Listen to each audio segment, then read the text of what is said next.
We're all busy davening. We're all busy davening. We want this. We want that. We want to get this. It's not even yours. You could ask it, get it today, and tomorrow it's gone. So what are you even bothering?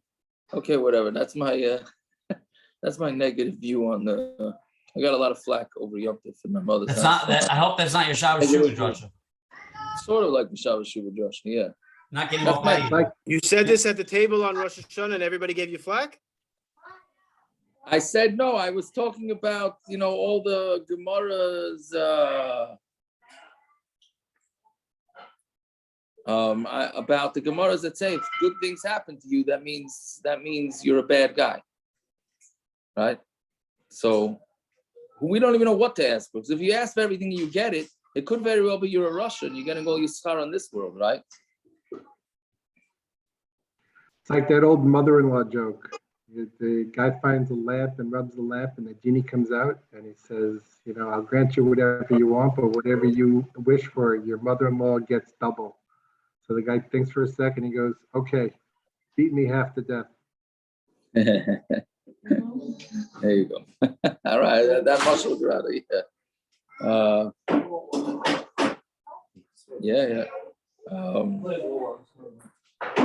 Quick question: is there an Indian to watch tonight? No, right? For a fast day tomorrow. And no, like Malav Malka type of deal, though, right? No Malav as far as I know. Perfect. Anyway, okay, so have yourself a fine night. Okay, so we're up to new Perek. Today's Pei Gimel. I told you it was Pei Beis. Today's Pei Gimel. Right?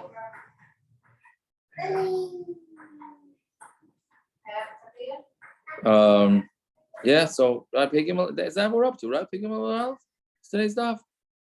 Okay, yeah. So הכותב לאשתו. So now here we're talking about all the tonight.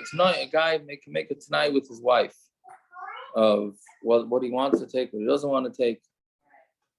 Fine. So let's see. So הכותב לאשתו, if a guy writes to his wife, dinu dvarim ein li b'nechasech, right?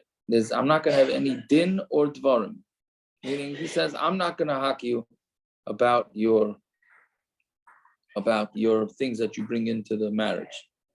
Right, meaning there's a few ways that she can bring things in. You have the nechsemilug, right, which is where he gets to use it, but it's under her power, right? Or if there's a Yerusha, and those are two of the main examples, right? So he says I'm not going to ask you about anything. So what does he do? He's still allowed to eat. Again, it's the vague terminology. He said to her, I'm not going to have din and dvarim with your things that you bring into the marriage. So he's allowed to still eat the peris. And if she dies, he will yarshin her. So if that's the case, then what's the tanai? It sounds like that's a regular husband. Why did he write for her? I won't have any din and dvarim with your belongings. What it means is that if she sells it, then she's allowed. Then it's kayim, right? Last paragraph we learned that she's not allowed to sell, but here when he says dinu dvarim, he gets to keep everything like normal. But if she sells the fields, then he can't say anything. That's one tonight. Kasabla dinu dvarim. If he says, I'm not going to have any din and dvarim in your belongings, here he adds a word. He says, and I'm not going to have anything to do with the peris either, then he's not allowed to eat the peris b'chaya yarsha, but he's still yarshin her. Because all he said is he's not going to have anything to do with the peris. Rabbi Yehuda disagrees. He says he could still eat the peris of the peris. What does it mean, the peris of the peris? If they take the peris, sell them, take the cash, buy fields, and then that field produces peris, so then that he's allowed to keep. Uve Peresayan, Uve Peresayan ad oilam. We'll see in the Gemara exactly what all that means, because it seems to be extra, right? He's saying, I'm not going to eat your fruits, and until forever. So isn't fruits of fruits forever? Or just say forever, and then you don't have to say peres. Okay, that's what Rabbi Yehuda says. Kasav law, a third tonight. Kasav law, dinu dvarim ainli ben chasayich, ube peresayan, bechayayich, ube maisech, in your life and in your death. Eino peres v'chayah. Then he's not allowed to eat the peres in her life. V'meisa eino yosha. There he did a complete, total bittul of anything that his wife's going to bring in. Right? So those are the three different types of tanoim he can make. Shimon Gamliel disagrees. He says, in Mesa, Yershana, if she dies, he still yarshans her. Why? Because he's making a tanai on something that's written in the Torah. Right? Now, Shimon Gamliel is clearly saying that the din that a husband inherits his wife is a din from the Torah. We pretty much have been learning that it's a din derabanan. But Rabbi Shimon Gamliel says a din in the Torah. And if the Torah says that the husband yarshins the wife, you can't go start making tanoim against what the Torah says. Same thing with these living wills, right? The reason why you have to make these living wills, etc., because the Torah says that the boys get everything, girls get nothing, and the oldest gets double. If a father doesn't want to do that, you can't just go against the Torah.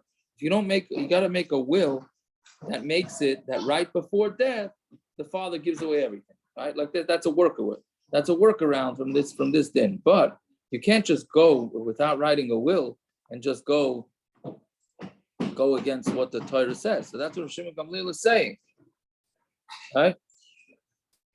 Anyways, so that's again Rav Shimon Gamliel. I'm going to say Yerushalayim. But anybody who makes a tanai or anything that's written in the Torah, then the tanai is batal and it doesn't work, right? So that's what Shimon Gamliel shita. Fine. Exactly. Gemara Tanu Reb Chia. Reb Chia said ha'omer laashto. See, in the Mishna it says hakotv laashto. He writes it down like he writes a star that he's not going to have any din and devarim with his wife. Reb Chia says it could even be his girsa was ha'omer laashto. It doesn't have to be written. It could even be said. Right? So Gemara asks, and if he writes this, what is it going to be?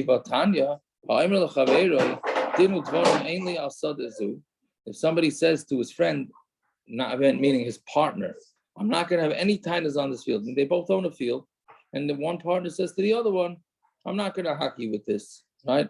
And I'm not going to have any business with it. And my hand is removed. Meaning he basically gave up his entire partnership to this fellow. So lo yamar klum. He said nothing. Right? So if that's the case, if saying it is nothing, so then with a husband and wife should be the same thing, right? Now the reason why it doesn't work is because he didn't say I'm giving you. You have two guys that own a field, which by the way, right, as we all know, the simplest formula to ruin a relationship with a friend is to go into partnership with him, right? So you have it here. The guy decides to be a nice guy. He says, "I'm giving you everything." I'm not. He doesn't say I'm giving you. That's the problem. He just said, "I'm not going to have anything to do with the field, and I'm moving my hands. I'm removing myself from this field." But like Rashi says, he never said a lashon matana. He never gave it to him. So therefore, it's as if he said nothing. So here too, by the wife and the husband, he didn't give her anything. He's just saying, I'm just withdrawing from it. Right? So how can it work? So Amri to Rav Yanai. So Rav Yanai said, the kais of love aida arusa. I'm talking about where he wrote it when they were still engaged. Kid Rav Kahana, like Rav Kahana. Dama Rav Kahana, Nachla abala adam mimakam achar. If somebody gets a Yerusha from someplace else, like from a marriage, a person can make a tanai that he's not going to yashin it. All right? So therefore, same thing with marriage, meaning when they're engaged, he didn't even get it yet. If he got it, meaning in the case of the partners, each one owns a half of the field. So in order for him to take his hands off of it, he has to actually give it a matana. Right? But by the marriage, if he writes this thing to his wife when they're engaged, and he says, by the way, the karka that's supposed to come into the marriage and I'm supposed to keep, I'm not keeping, so then that he's allowed to do. Right? And this goes like what Rava said. And this is an interesting thing. If a guy says, I know the Chachama made a takana for me, but I'm not interested in it. Going zoo, right? Like this case, right? Which is he's allowed we give the karka to the husband as a takana for him. So Shimon, we listen to him. Right? Going zoo. What do you mean going zoo? Because Ravuna Marav. A woman could say to her husband, she says, I'm not going to eat from you, and I'm not going to do work for you. Right? So, and therefore, meaning I'm not, she's saying to the husband, right? I'm not, we made the Chachama made a takana, right?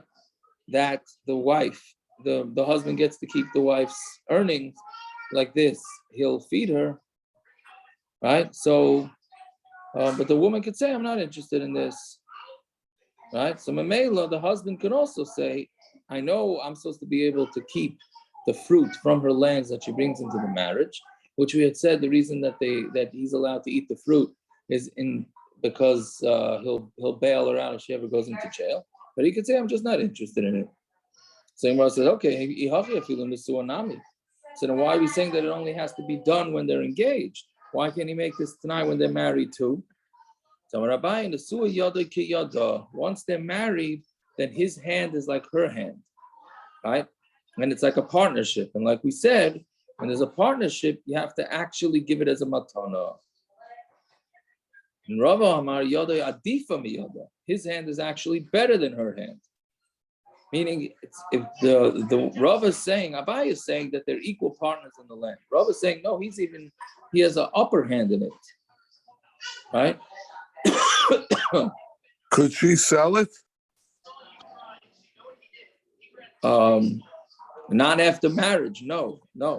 Only if he says it when they're engaged, not when they're married. What's the upper hand on his part?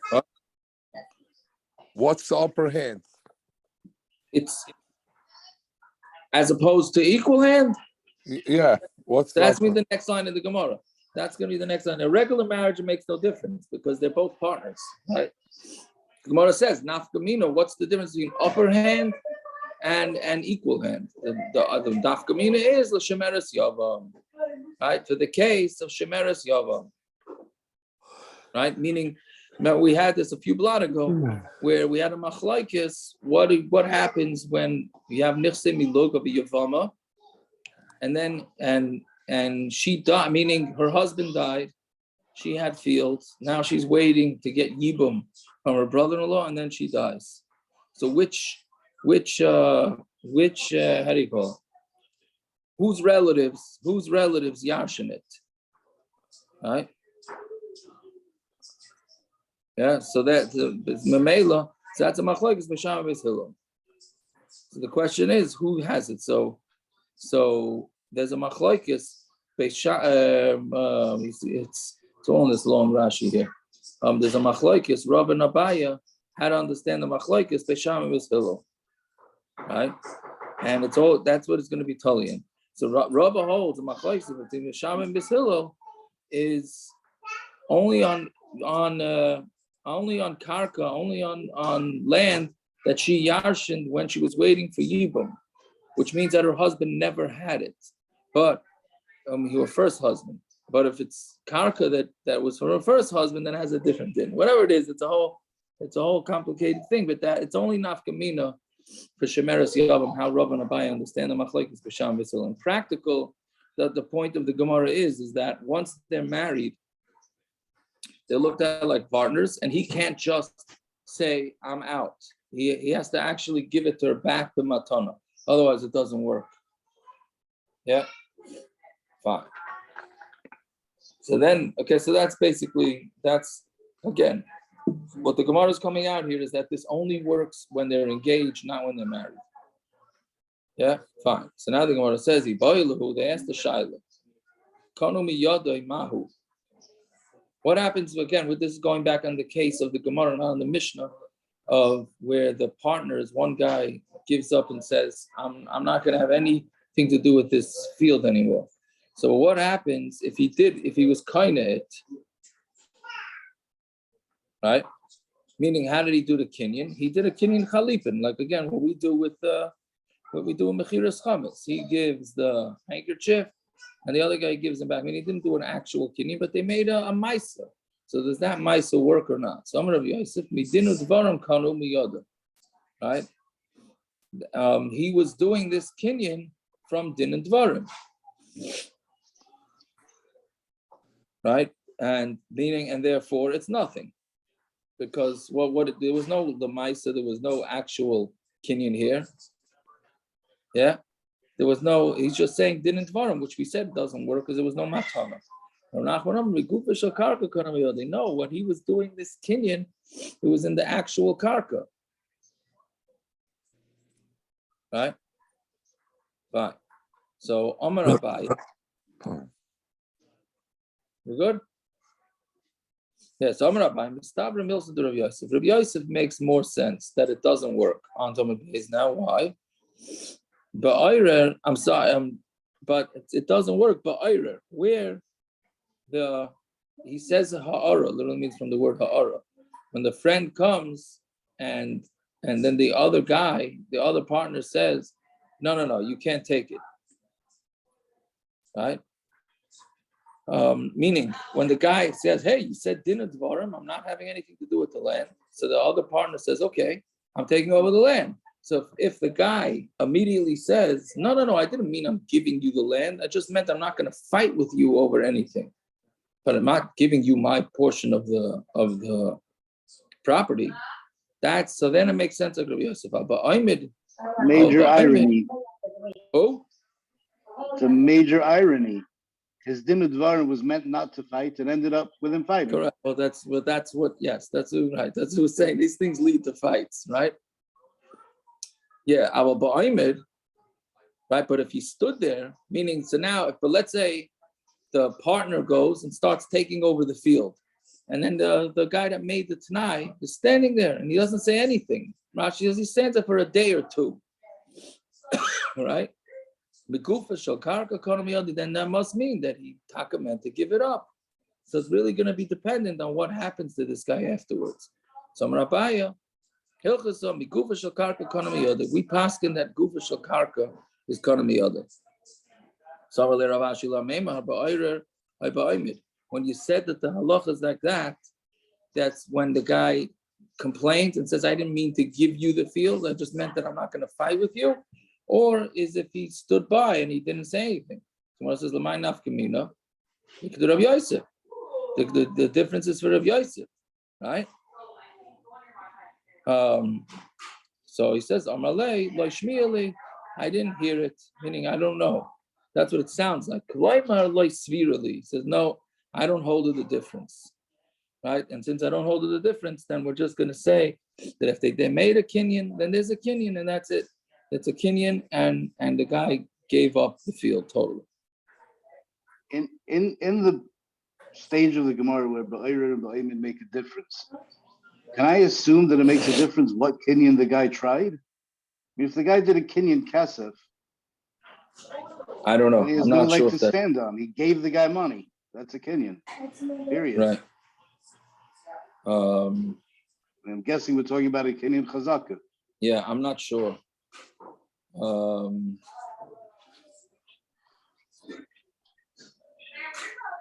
Yeah, I don't know. I don't know how that works. I have to tell you though that you got to make sure when you have partnerships, you don't have any fights. My mother-in-law told me that when her parents lived by the Chafetz Chaim's house, that was her mother. They lived upstairs with the Chafetz Chaim. The Chafetz Chaim took tape because he used to go up there. What they do it is they lived in the attic or the second floor, whatever it is, And the Chavetz Chaim used to go up there. He had a special room to do his stipulate, to give himself musar and scream. And there's all sorts of interesting descriptions of what he used to scream at himself about. He used to go and it's for Hasaras Yimei Kedai. He used to go and he used to mamish make a din Torah and Shemayim about himself. He would talk to himself. He'd say, "Okay, you did this thing bad. You did this thing bad. Now we're going to do whatever." He used to go up there. So he didn't want any fights. So he took tape, paint, and he painted in the attic on the floor. This is yours, and this is mine. Like this, we don't have any fights. Everything is very clear. Right now, he was giving everything to them, but it wasn't like they get shut this. He said, "I don't want any fighting. That's your part. It's my part." Imagine do that with your sons-in-law. Yeah. All right. Wait a minute. It was your mother-in-law's parents? My mother-in-law's parents. Yeah. My mother-in-law's parents. Were the children of Chavetz Chaim? Yeah. Well, So they lived. So I'm saying this is an account, an accurate account. That's what I'm saying. So whatever. That's you want to have not fighting with partners. You got to have everything mamish as beferish as you can. Anyways, okay. So then the Gemara says, "Im kain." Just show your son-in-law the door. Say, here's the front door. Yeah, that's yeah. So anyway, so Im kain lama kasavla. So then why did he write it to her? He was saying if he's allowed to eat the peiros, then what did he write it to her for? So the Gemara answers, so she's allowed to sell the fields. That's where the Tanai works. Right? Again, he's allowed to eat the fruit, but if she decides to sell the field, so that's fine. So Gemara asks, the Taimele call me slikas nashach. Right? Why doesn't the wife say, I don't understand. You said to me, you don't want to have din and dvarim with my stuff. So that means you just didn't want to have anything with it. So why are we saying it's only from the fruit? The person holding the shtar always is on the low end. Right? She was given a shtar, right? That for the husband, his husband gave her a shtar that said, I don't want din and dvarim. Didn't say exactly what the din and dvarim were. So Mamela, she gets the minimum. The minimum that he would back out from is from the peiros. So that's all. She can't say anything else. Right? I'm sorry, so not the peiros, the land. He gets the peiros. She the only thing she gets to do is sell the land. She cannot keep the peiros. And when it says ve'im be peri, right? Maybe he just meant to back out from the peiros. Now I'm not sure which one is considered the least and not the least. Clearly, the Gemara didn't think in the beginning that the peiros was the least, but okay, now the Gemara is saying maybe the peiros. I'm Rabaya. Baitzina tav mikara. This is like the phrase one in the hand. How's it go? One in the hand is worth two in the bush. Right? So Baitzina tav mikara, a small what do you call it? Glass. Gourd. It's one of the Gourd. no, it's not Gourd. Yeah, gourd. No, the Aylamedi Rotson's on It's gourd. yeah. That's right, Mamish. Yeah. Yeah. If anybody has extra gourd, okay. So all right, but Sina Tav Mikara, a small gourd is better than a small gourd now that you have it is better than a large gourd later.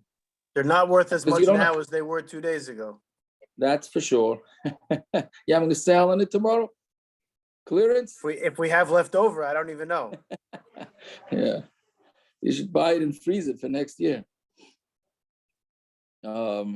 Meaning, so you'd rather take now than take later. Yeah, so therefore, eating peiros right now is going to do something for him.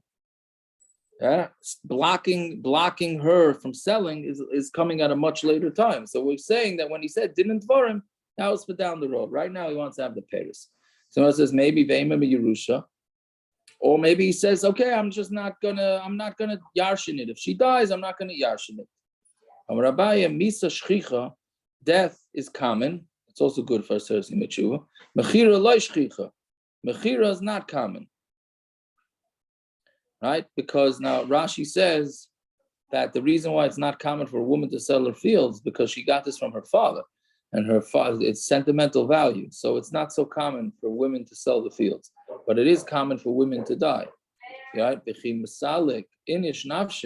And when a person wants to remove himself from something, that's where he's going to remove himself from something not common, which would be her selling it. He figures, I'm going to say, all right, he wants to sound like he's a nice guy. I'll let you sell the field if you want, because he knows that she's not going to sell it. Right? But a person's not going to remove himself from that. Fine. Ravashi says the reason why it's only from the fruit. I'm sorry, not from the fruit, from the sale, but the fruit he's allowed to have is because as he said, in your nechasayich, in your belongings, and not with the fruits. And with your land and your whatever your own, the stuff that you own, and not anything after you die. So therefore, he's not backing out from the peiros. He's backing out from everything else. Fine. Rabbi Yehuda says that he's allowed to eat the peiros, meaning like we said. He said he doesn't want the peiros. This is the second case in the Mishnah where he says, I'm not going to have your nechasim and I'm not going to have your peiros. What? I'm just curious. I'm sorry, but the sale of the land will affect the peiros also. If she's allowed to sell the land, he doesn't get any peiros anymore. Correct. That's true. Yeah. So why isn't that taka the biggest one? I mean, is that why we need the different answers? That's what the Gemara is. Peri, because Peri is taka smaller. Yeah, it's totally in which answer you're going to give, right? Yes. Yeah.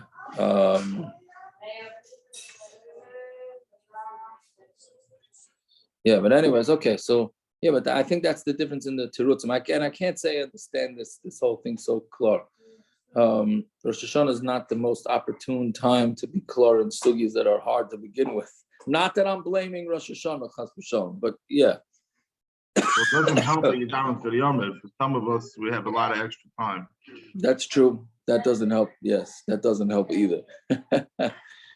Yeah, fine. Rabbi Yehuda but Rabbi Yehuda says in the second Tanai, which is that he says, I'm not having your peiros and your nechasim.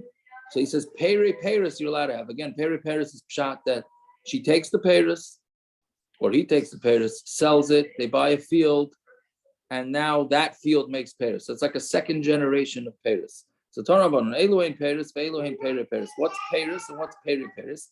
Karka v'asa peiros. She brought in karka to the marriage, and it made peiros. Harehein peiros. So that's peiros.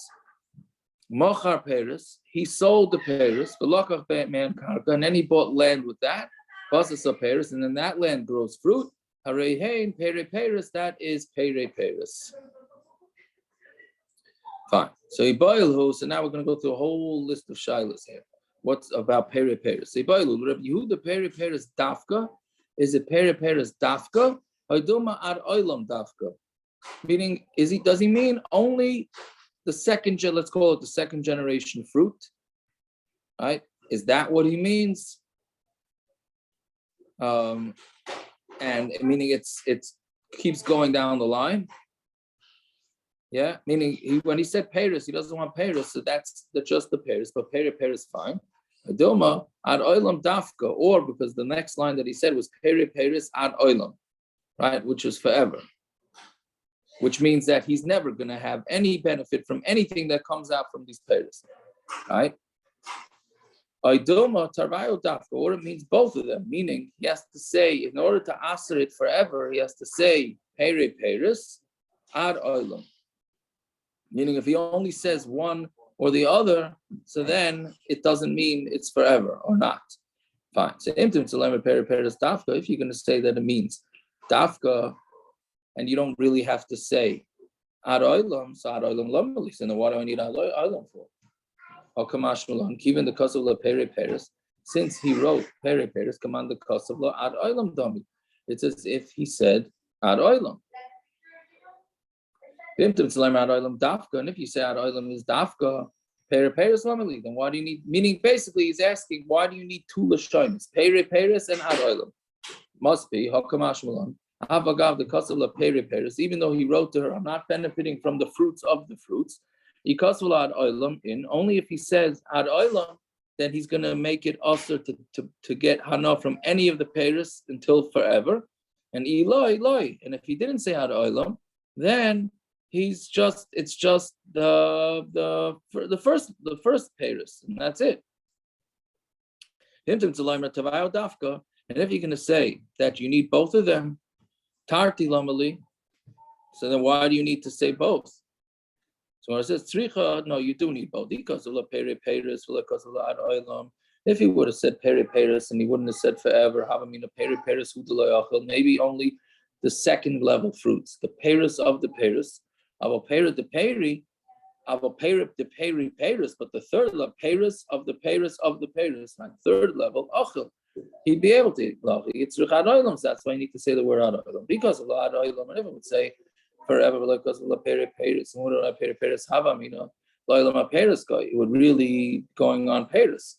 Peri Peris. Then therefore you need to say Peri Peris. Right? So basically, you have these are all the options. It's either Peri Peris and it's Lav Dafka Ad Oilam, or it's Ad Oilam and Lav Dafka Peri Peris, or it's both. Fine. So those are the shilas. The Gemara does not answer the shaila. Fine. The Gemara asks another shaila. If he says to her, I don't want everything to do with your belongings and with the fruits of the fruits.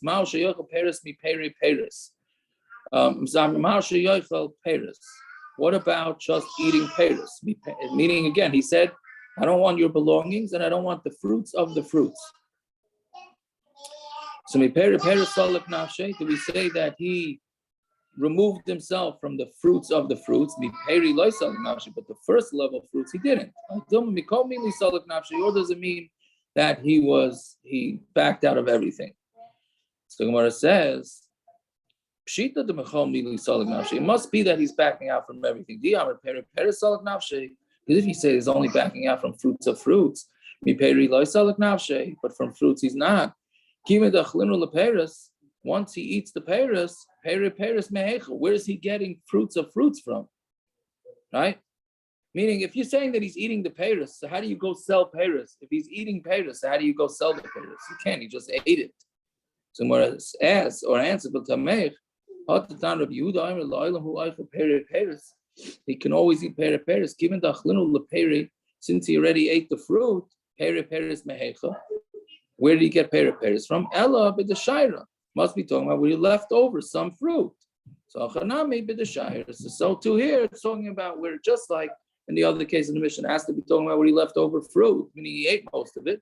He left over some in order to buy other land with it and make more fruit. So too here, he also left over some fruit. So therefore the shaila is, when he said that he's not having fruits of fruits, does he mean that he's not having anything, or does it mean taka? Only the fruits of the fruits he's not going to have, but the regular fruits he is going to have. Yeah. Okay. I hope that was understandable. We'll stop over here. Tomorrow, what time? Before the fast is over or after the fast is over? I would say after, but that's just me. What do you want? I would try before if it works. I guess not really for everybody. What do you want? The shilas what time the Olam Davening Mincha, and there's enough time from when if the Olam Davening Mincha before Shkia, then there's not much time between that and Ma'ariv. No, So, you're davening early. Probably gonna do plug. You're gonna do plug. What? Whatever you want. Fast is over about 7:35, 7:40. I mean, I guess we could do regular time. You'll work it out with Aaron, and they'll send it out. Yeah, I guess we'll post it. But the island plans to Davening Mincha later, I'm assuming, right? Would imagine that most people have to work and they're gonna go to regular middle. That means what time is Mincha? Mincha's gonna be about 6:15. Right? Figure Mincha about 6:15, 6:20. So that means the island could do it before earlier. Isn't Shkia like 6:40, 42 tomorrow, Right, 41? so- Yeah, but you Yeah. gotta do laning. So what time they Yeah, gonna laning start? and everything. They're gonna start like So- 6 probably. No, No? 40 Ravina Malkeinu?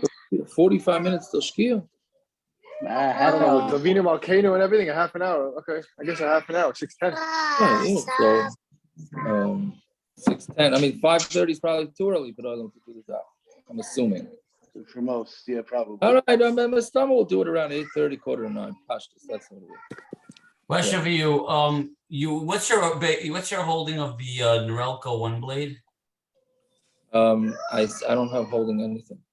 I don't get involved. Do you say it's okay or not? If you look at him, he doesn't use it.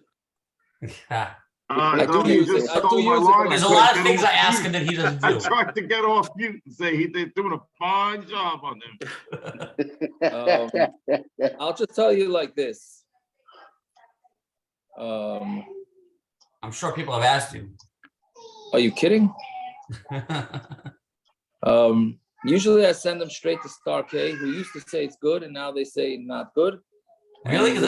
Yeah. Rabbi Yisrael Reisman went to Reb David Feinstein. It was his last conversation with Reb David Feinstein, and Reb David Feinstein said they're fine. So The do one whatever blade you- specifically. What? The one blade specifically. Yes, one blade specifically.